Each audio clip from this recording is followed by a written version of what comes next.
Safety regulators opened up an investigation into the crane collapse in Dallas that killed Houston-native Kiersten Smith during Sunday's windstorm. The crane's California-based owner was involved in a deadly collapse in Arkansas back in 2013. The question now is just how often does this kind of thing happen? Texas is booming with major construction projects popping up in cities across the state seemingly every week. Those projects often include cranes like the one in Dallas. Just look at the Houston skyline. You see them all over town. But how often are they involved in deadly accidents? Here's a look at the numbers. Our first number, 6. According to OSHA safety regulators, there were 6 deadly crane or boom incidents in Dallas-Fort Worth from 2012 to 2018. 6 also happened in the greater Houston area in that same time period, but none in Houston proper. Next number, 30.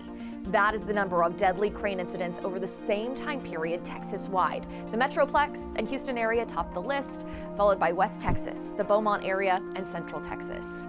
Our final number, 1. As in number 1. According to OSHA, Texas led the entire country in those deadly crane incidents from 2012 to 2018. It had as many fatal accidents as the next 3 closest states combined. Now let's get over to Cheetah for a check of the weather. All right.